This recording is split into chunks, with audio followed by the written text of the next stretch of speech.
I don't know about you, but I'm not all that surprised that the New Orleans Saints weren't very good in 2015. I'm actually a little surprised that they ended up with the season that they did have, because I thought this is a team heading steeply in a downward trajectory, even with Drew Brees as their starting quarterback, because there were a lot of problems, a lot of flaws with this roster, a lot of problems that were created by this front office over the years, and some of the decisions they've made, some of the poor drafting that they've done.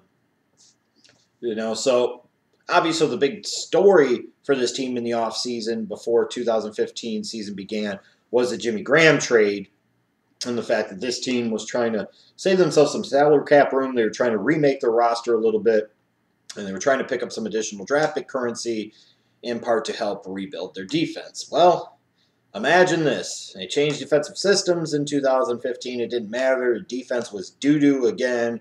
Rob Ryan's overrated ass was fucking sent packing, and none too soon. I don't even know why the hell he was retained for 2015. It defies logic to me.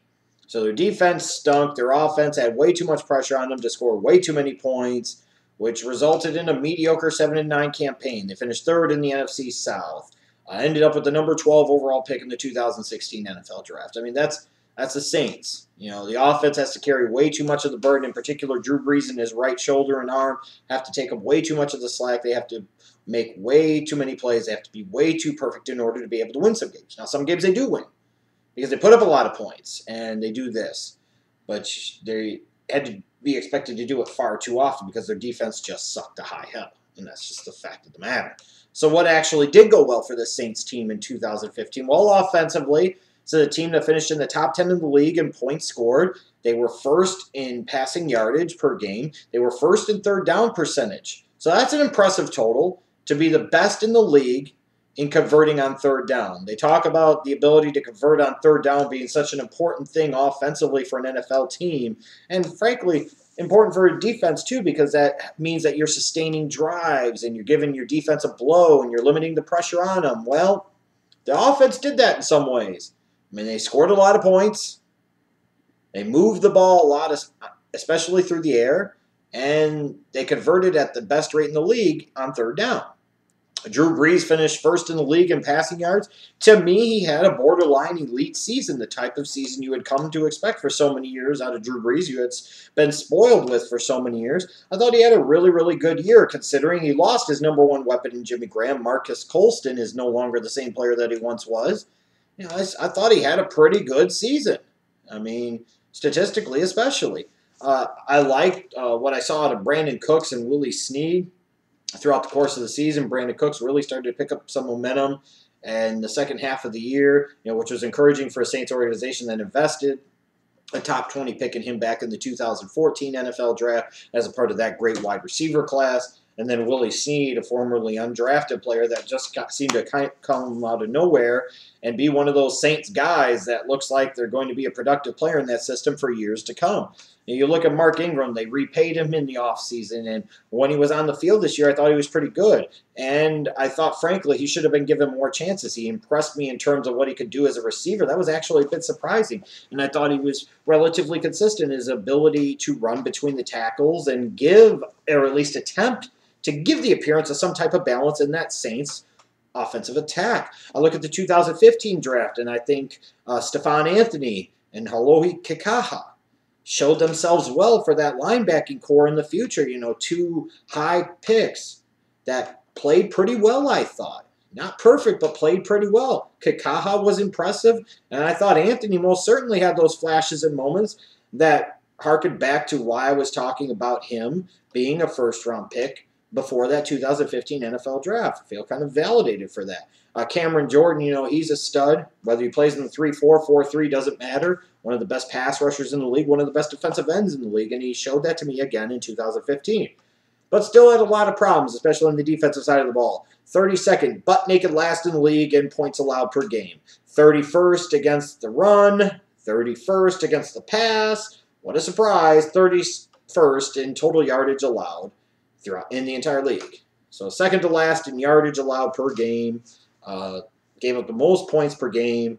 So again, we harken back to the pressure that's put on the offense. When your defense can't stop any fucking buddy on a consistent basis, you have to go into way too many shootouts, and winning shootouts every week is no way to be a championship team, or frankly, even a playoff team for that matter.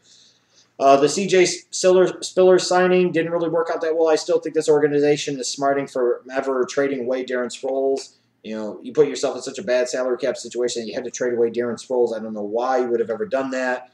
Sproles has still been okay, but the Saints have clearly missed him, and I don't think their offense has been the same in part since they've let him go by trading him to the Eagles. I look at the Jimmy Graham trade, and I say, you lost your number one weapon on the offensive side of the ball. Yes, Ben Watson had an okay year, but he's not Jimmy Graham.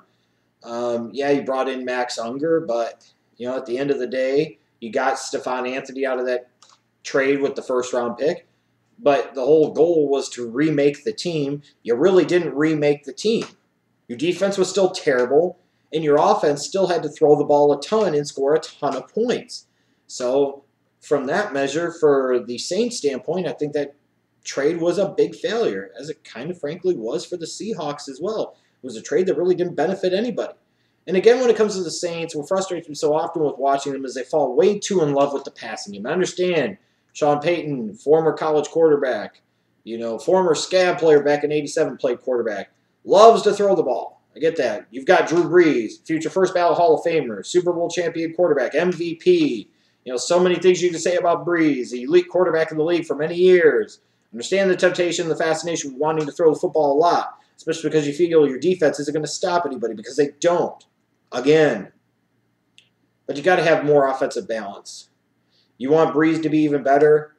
Then instead of him having to throw for 4,800 yards, how about he only has to throw for 3,800 yards because you consistently get Mark Ingram to give you 20-plus carries and then another guy to give you 10 or 12 carries. There's got to be more balance on the offensive side of the ball. It's been a problem for the Saints team for years on offense. They fall in love too consistently with the passing game, and they don't have the same weapons they once did to be able to do that, be able to rely on that as much. They still get it done sometimes, but not consistently enough.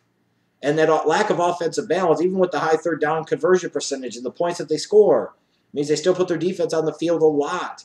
And there's still a lot of pressure on that defense to play longer than they should have to. And as a result, they wear down. They're already not good. They're already not talented to begin with. They weren't coached very well. The defense is really going to stink, and that's what they've done the past couple of years. Now, in terms of offseason priorities for this organization, it's very simple. They already took care of number one. They brought back Sean Payton for 2016. Drew Brees will be back for 2016. I mean, you could say and make an argument, especially in the case of Payton, maybe it was time to move on. And maybe it is. Maybe not give him so much power over the 53-man roster would be the way to go. But, at the same point in time, these are guys that brought a lot of success to New Orleans. The organization really didn't fucking matter before they got there. And frankly, is it going to matter two beans no matter how much the media wants them to be once those two guys are gone? So as long as they're there and they want to be there, you got to keep them. And that's what the Saints did. So that was number one. And now number two, they've just got to draft better. They've got to draft better. Because for so many years they put themselves in a bad way in terms of the salary cap situation, that the only way to overcome that is by getting young, cheap talent. And the best way to get young, cheap talent that can grow and develop in your system is through the NFL draft. And you look at the Saints throughout the course of the past decade or so, this is not a team that's drafted all that particularly well. They had a really, really good draft back in 2016, headlined by Reggie Bush, but you got Marcus Colston in the 7th round. That was a good, solid draft class. But you look, 2007, 2008, two drafts where you should still have a player or two from each of them on this team that are like the leaders. They are the core pieces, the guys that have been the stars for many years. There's nobody left from either one of those draft classes. 2009, the only player left is your former 5th-round pick, Thomas Morstead. That's right, the punter. So from a stretch of time between 2007 and 2009, the only guy left on the Saints' active roster from those three draft classes combined is Thomas Morstead, their punter. And then you look at 2010, nobody, and that is just 5 years ago, nobody is left on this roster from that 2010 draft class. So that is now a 4-year stretch, with the trade of Jimmy Graham to the Seahawks, a 4-year stretch now. There's nobody left from 2010, nobody left from 07 or 08. One guy, and it's your punter, left from 09. Those 4 drafts, you did not get a single offensive player that is still there, a single defensive player that is still there. Yes, Jimmy Graham was a 3rd-round pick in 2010, but again, he's no longer there. So you're not getting any production on offensive defense from any of those 4 drafts whatsoever. 2011, that brought you Cameron Jordan and Mark Ingram. By far, out of that period of time between 07 to 2012 or so, by far, and even 2013 you probably throw in, by far the best draft that they had. And those were the 2 first-round picks. And they had to give up a future first-round pick to be able to trade back up into round 1 to get Mark Ingram, the running back out of Alabama, the former Heisman Trophy winner. And it's taken him years to really fulfill his NFL potential. It really has. And then in 2012, there's nobody left on the roster from that draft. And that was just 4 drafts ago. 3 calendar years ago. Nobody left. So between 2007 and 2012, a span of 5 years, a span of 6 drafts, there are only 3 players left on this Saints roster from those 6 draft classes. 1 on offense, 1 on defense, and they both came via first-round picks in the same draft class in 2011. And the other guy's a fucking punter that you took in the 5th round back in 2009. So it's not hard to understand why the Saints are in a bad position. They've had to overspend in free agency. They've done a lot of bad things. They've made some bad decisions because they've made a lot of bad choices and decisions in the draft. You want to figure out when a team is on the cusp of breaking through and becoming good, look at their draft history over the few years before. If you see where this guy was good out of this class, and they had a couple of contributors here and so on, you get enough of those classes together. Those are the teams that are going to grow and get better and better. But when you look at a team like the Saints and you want to look for a team that shows some signs of serious regression and eventually they're just going to be terrible, you look at the Saints and the fact that out of these 6 draft classes that should produce the core of this team, the leadership of this team, the best players on this team, they only have 3 players left, 1 on offense, 1 on defense, and a punter. What more can you say? So they have got to draft better, period. Period. Just that simple. And it's got to start now.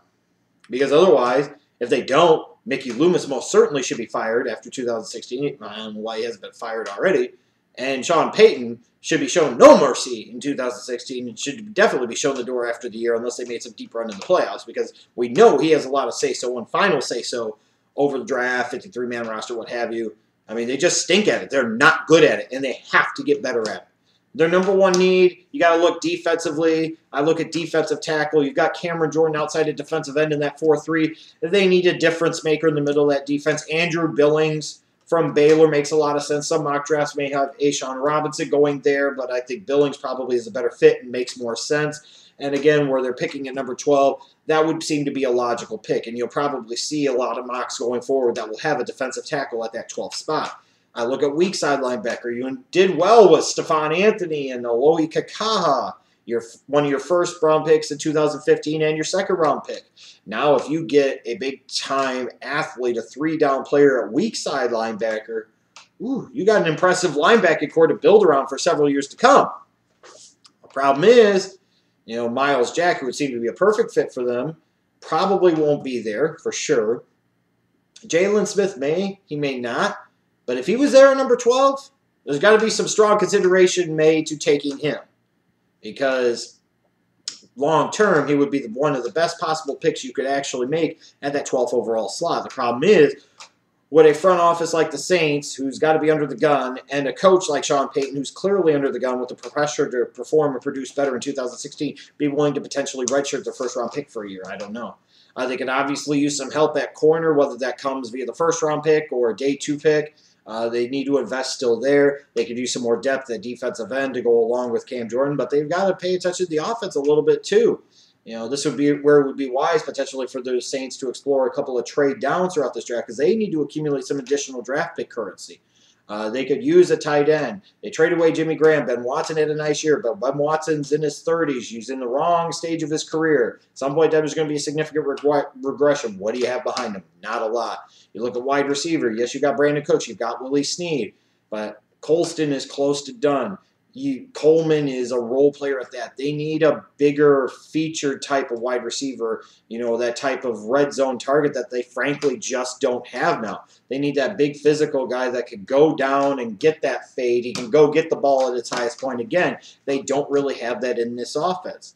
This is a Saints team that if they don't draft well this year, It's not only going to be bad in 2016, it's going to get worse going forward. This draft is so critical to this offseason for this Saints organization for now and for many, many years to come, honestly.